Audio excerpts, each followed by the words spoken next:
Bernardo, muito obrigada por estar aqui connosco nos estadistas.pt. A primeira pergunta que eu gostaria de lhe colocar é, enquanto estudante de mestrado no IEP, no Instituto de Estudos Políticos, em Ciência Política, foi de facto esta área que escolheu para fazer carreira? Boa noite, obrigado pelo convite. Eu antes de começar este mestrado, eu fiz uma licenciatura em gestão e quando acabei a licenciatura comecei logo a trabalhar em serviços financeiros, sobretudo gestão de projetos em seguros. E só depois, passado um ano, é que decidi que queria fazer um mestrado, mas queria algo que eu gostasse, não tanto pelo valor de mercado que pudesse ter, mas mais porque eu gostasse, porque já estava a trabalhar. E então conhecia muitas pessoas no Instituto de Estudos Políticos da Católica e falavam-me todas muito bem, inclusive eu já conhecia alguns professores. E então fui para esse mestrado, não para seguir carreira política, mas mais por interesse, enquanto continuo a trabalhar em gestão de projetos, fora disso.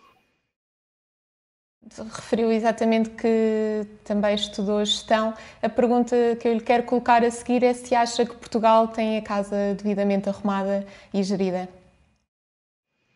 Como liberal, nós não achamos, não quero falar pelos liberais, mas não, tendemos a não achar que o Estado deva gerir a vida das pessoas. Achamos que as pessoas devem gerir a sua vida, que as empresas devem gerir os seus negócios e que o Estado apenas deve assegurar que as condições são iguais para todos, em termos de concorrência e fazer garantir a justiça em casos que essas condições, essas regras são violadas. Mas claro que há casos em setores em que o Estado está, que tem havido uma má gestão. Olhamos, por exemplo, da Caixa Geral de Depósitos e nos últimos 2 anos foram injetados cerca de 4 mil milhões de euros de contribuintes, por isso, como é óbvio que há uma má gestão, porque é preciso uma quantidade brutal de dinheiro para salvar o banco. Temos o setor empresarial do Estado, a maioria das empresas públicas que lá estão nem deviam existir, tem uma dívida de 30 mil milhões de euros, que é um número que o cidadão comum nem consegue sequer pensar. Por isso, claro que um setor que tem 30 mil milhões de euros de dívida não está a ser bem gerido e por isso, claro que há áreas do Estado que têm uma má gestão, mas não acho que seja apenas deste governo, é uma coisa que se arrasta já há muito tempo. Também vi que ao longo do seu percurso teve várias participações cívicas, foi nomeadamente coordenador local do Students for Liberty e também o fundador do blog O Insurgente.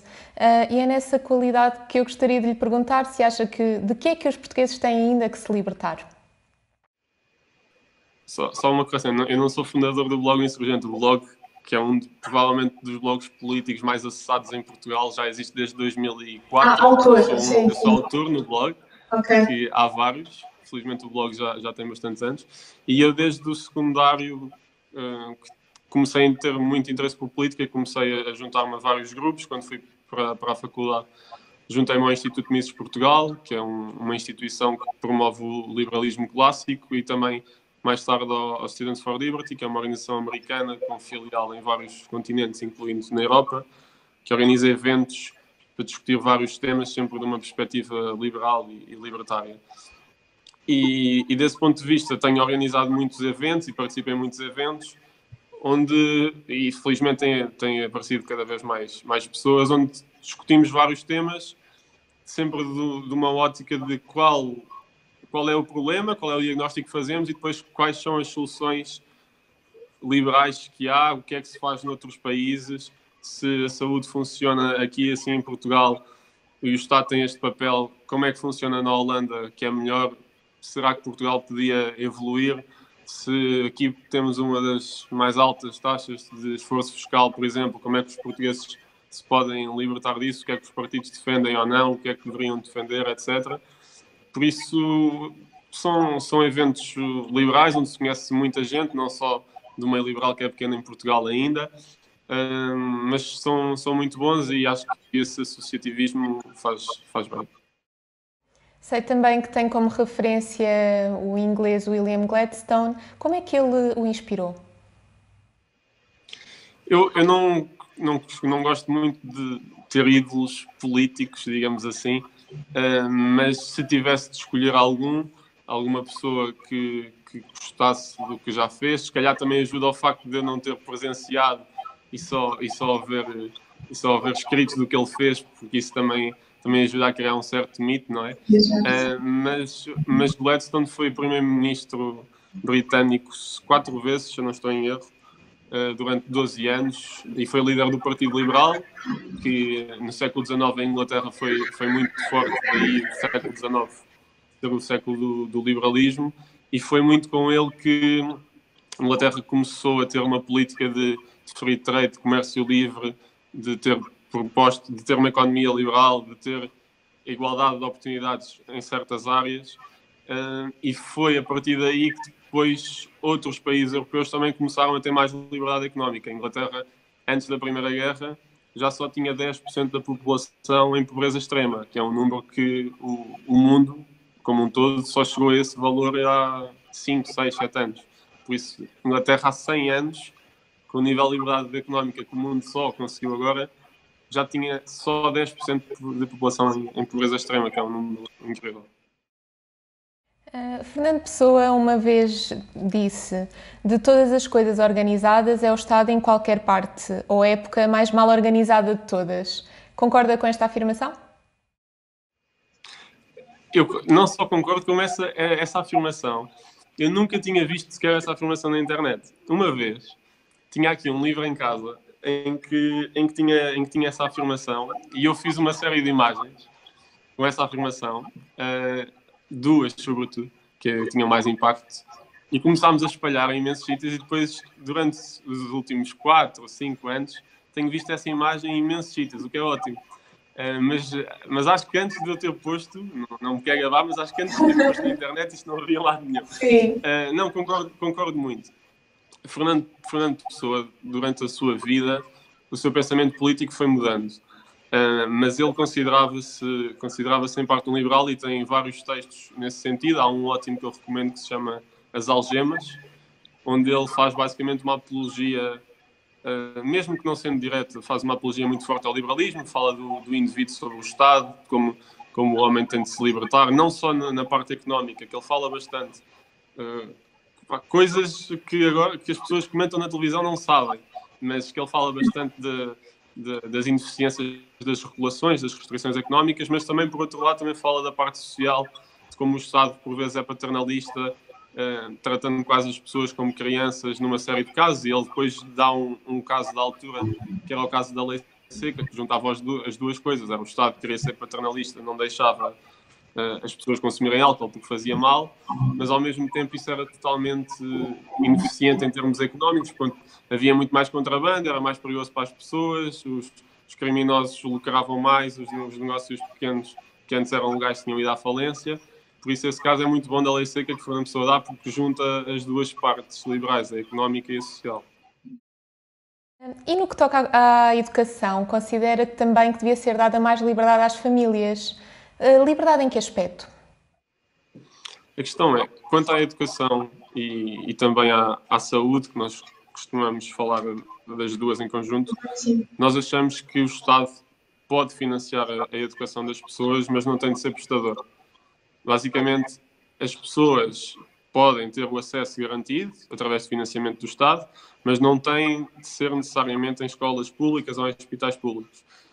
É como se houvesse uma espécie de voucher, um cheque-ensino, a que as famílias têm acesso a esse cheque. Esse cheque só pode ser utilizado obviamente, para a educação, e depois as famílias têm a liberdade de escolha no sentido em que podem candidatar-se a várias escolas, as escolas vão tender a concorrer entre si, porque torna-se essencialmente um mercado. As escolas vão tender a concorrer entre si, coisa que não acontece hoje, porque hoje o que acontece é essencialmente um sistema de moradas, em que a pessoa tem de ir para a morada para a escola da sua zona, consoante a morada, e nós sabemos que há pessoas que querem ter a liberdade de escolher a escola, porque senão as pessoas não mudavam a morada. As pessoas mudam as moradas e iam antiga. Agora já não vai dar, porque o Estado vai usar o número fiscal, por isso não há volta a dar. As coisas não eram informatizadas, era mais fácil. As pessoas iam buscar moradas de primos e de tios, de amigos, que era para ter acesso a outras escolas, que não fossem das residências. Por isso há pessoas a querer escolher as escolas. E mesmo que não houvesse pessoas a querer escolas, bastava uma, porque as pessoas têm esse direito, o direito de poder escolher a escola. A Iniciativa Liberal também refere que com o 25 de Abril nós tivemos, de facto, a democracia, mas ainda não chegámos ao apogeu da democracia. O que é que falta fazer? A questão é, tivemos democracia, foi uma boa transição em termos de ciência política, até muitas vezes dado o caso de Portugal, foi uma transição pacífica. A questão é que depois, como todos sabemos, apesar de não ser tão dado na escola como o 25 de Abril, também tivemos o 25 de Novembro, que foi um ano, e aí consolidou-se a democracia nesse evento. A questão é que, durante muito tempo, não houve liberdade económica, ou foi havendo, pouco a pouco, com certos eventos, sobretudo exteriores. Aderimos à União Europeia, tivemos de fazer uma série de reformas, por isso foram impostas. Agora, há uns anos, a mesma coisa, tivemos uma crise financeira, intervenção externa, tivemos de fazer uma série de reformas. Por isso, quando nós dizemos que já há democracia, mas ainda não há liberdade total, é, obviamente, sobretudo em termos económicos. Portugal, se virmos nos índices de liberdade económica, está muito mal. Dentro dos países europeus é praticamente o último. E por isso é sempre nesse sentido. Já temos democracia, mas liberdade económica vai sempre faltando. Tem vindo aos poucos, sobretudo por interferência externa, interferência no bom sentido, que tem sido auxílio lá. O Partido Iniciativa Liberal pode ser para aquelas pessoas que costumam votar em branco?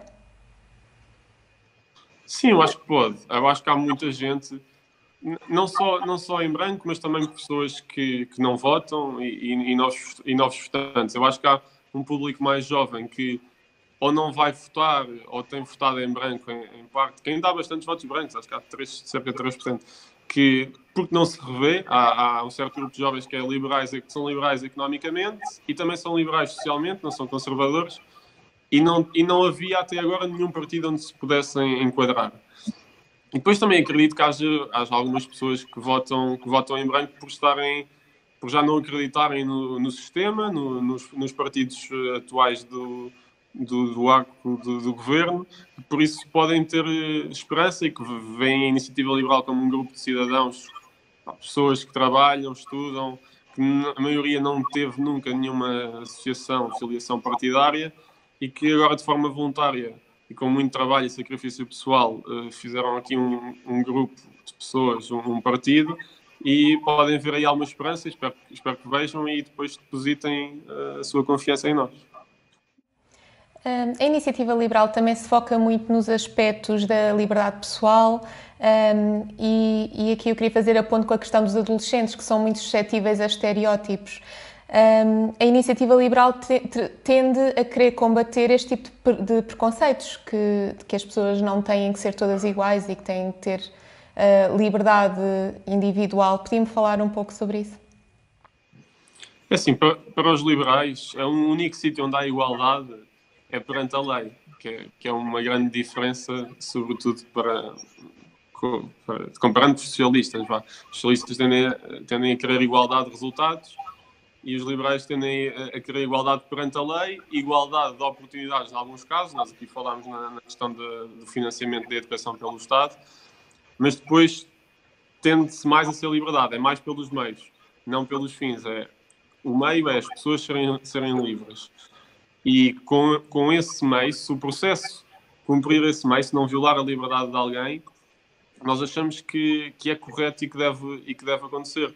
Por isso, como é óbvio, em termos de preconceito, a base do liberalismo é o indivíduo. E isso era algo que antes não acontecia. Felizmente, as democracias liberais, chamam-se democracias liberais, não é por acaso, é porque assentam em princípios liberais, como proteger o indivíduo face ao poder do Estado, separar os poderes do Estado para proteger minorias, sendo que a maior minoria que existe é o indivíduo. Por isso, como é óbvio que cada pessoa pode e está no seu direito de ser o que quiser, como quiser, dar-se com quem quiser, porque o único sítio que nós achamos onde deve haver igualdade, como eu já disse, é perante a lei. De resto, é a vida de cada um. E o que é que espera dos resultados finais destas eleições legislativas? Eu tenho a certeza que tem muito para me dizer em relação a este aspecto por causa da sua tese. Mas, é assim, eu Se tivesse, eu ainda não tenho mesmo qualquer tipo de feeling, porque os meus feelings costumam ser muito baseados em dados. E apesar de internamente nós termos alguns dados e também irmos acedendo às fichas técnicas de algumas sondagens, posso dizer que não está nada garantido. Mas o que nós queremos, obviamente, é eleger no mínimo um deputado. Esse deputado, onde obviamente há mais probabilidade, é em Lisboa e Porto, porque são círculos com mais pessoas e por isso é preciso uma percentagem mais baixa de pessoas. A última sondagem que saiu dizia que nós estávamos bastante próximos de eleger um deputado, neste caso era pelo Porto, mas Lisboa também não estava assim tão longe. Por isso eu espero que sim. O que eu espero é que tenhamos no mínimo um deputado, se for dois ótimo, mas no mínimo um, porque seria algo realmente histórico. O PAN entrou no Parlamento, mas já tinha cerca de 5 anos, e acho que a última vez que um partido verdadeiramente novo entrou foi há quase 30 anos, que era um partido dos reformados, que conseguiu um deputado e que saiu logo na legislatura a seguir.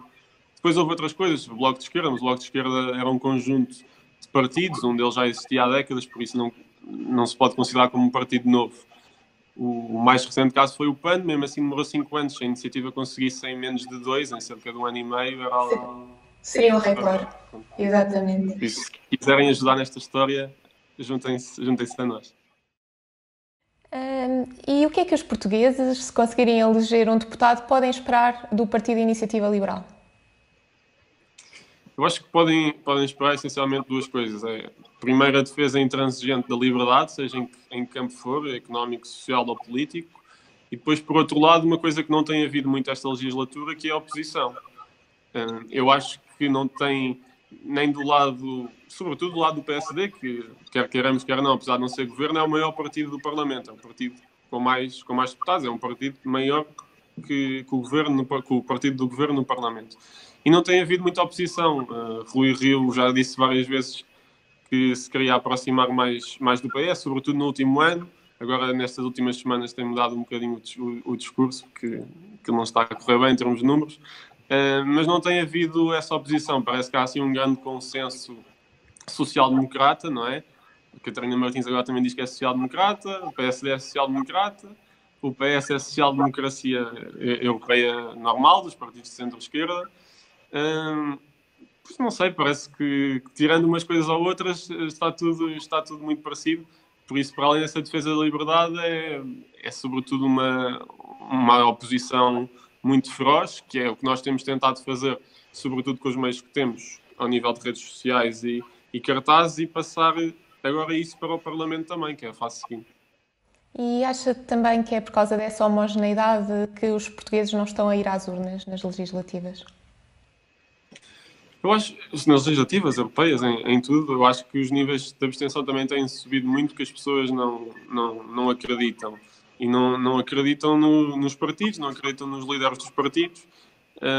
E não culpa as pessoas, não é? A partir do momento em que há uma série de casos, como falámos há bocado, de má gestão e não há responsáveis, e depois temos as notícias a falar de certas pessoas, de certos partidos, ligados a certos acontecimentos ruinosos, e depois nunca nada acontece, é normal que as pessoas não acreditem mais no sistema, e isso é perigoso. É perigoso porque depois, como já temos visto noutros países, aparecem alternativas extremadas dos dois lados, e as pessoas, quando os partidos moderados, digamos assim, não dão respostas a certos temas, as pessoas tendem a ir para os extremos. E por isso acho que é muito perigoso. Temos, por exemplo, este caso dos familiares no governo. Isto é impensável em qualquer país do mundo, e aqui pronto, a coisa passa, fala-se um bocado, goza-se na TV, mas passado um mês já passou, e depois se calhar mais gente não vai votar, e mais gente não vai votar, e daqui a bocado já temos mais gente a não votar do que as pessoas que votam, e isso até põe em causa o próprio conceito de democracia, não é? Daqui a bocado temos 10% das pessoas a decidir os destinos do país. Pois, isso faz toda a diferença nos resultados. Por fim, gostaria de lhe colocar a minha última questão, que é: que mensagem é que deseja deixar aos portugueses neste período antes das eleições? A nossa mensagem é, sobretudo, como disse há bocado, uma mensagem de liberdade de escolha na saúde e na educação. O Estado pode financiar as pessoas, mas as pessoas podem escolher o serviço a que vão, incluindo privados.